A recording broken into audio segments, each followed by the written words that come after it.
Hi there. On weekends, we do reruns so that yours truly can take a couple days off.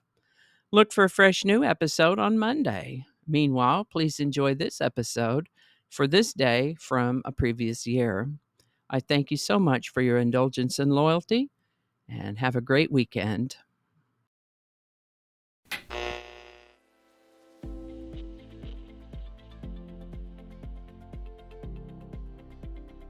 Hi there, and welcome to this day in history for May 18th.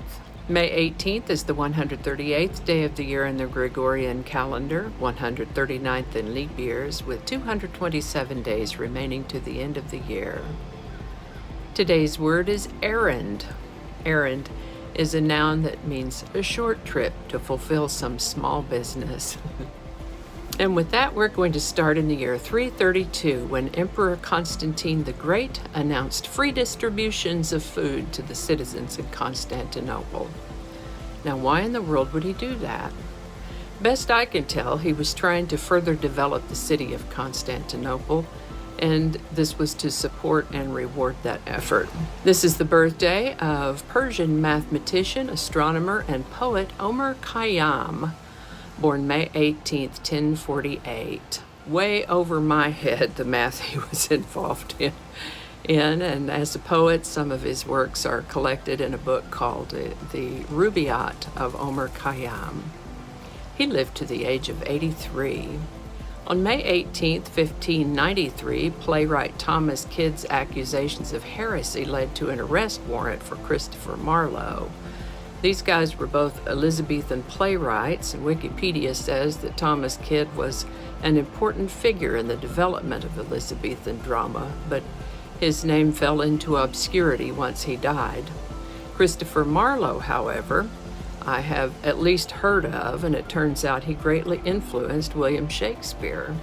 So I found it interesting that for whatever the real reason was, Thomas Kyd decided to accuse Christopher Marlowe of heresy.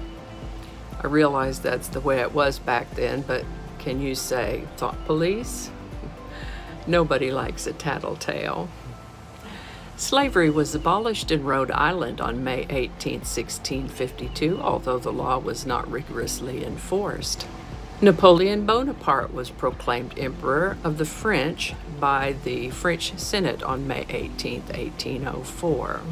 On May 18, 1860, Abraham Lincoln won the Republican Party presidential nomination over William H. Seward, who later became the United States Secretary of State. On May 18, 1896, the United States Supreme Court ruled in Plessy v. Ferguson that the separate but equal doctrine was constitutional, allowing state-sponsored segregation. Unfortunately, conditions weren't necessarily always all that equal, and eventually separate but equal was found to be unconstitutional, as in the Brown versus Board of Education decision that we heard about just yesterday. This is the birthday of Italian-American director, producer, and screenwriter Frank Capra, born May 18, 1897.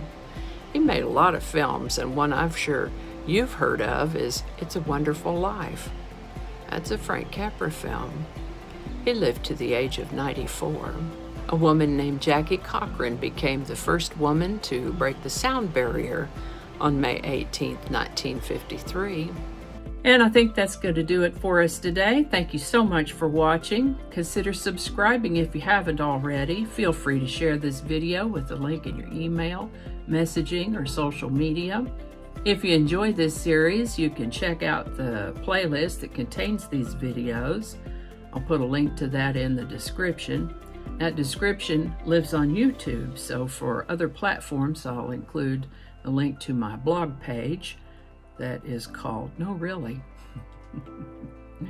You can also find me on Rumble, Shoot. Alrighty, that's all I can think of right now. Thanks again, and I'll see you next time.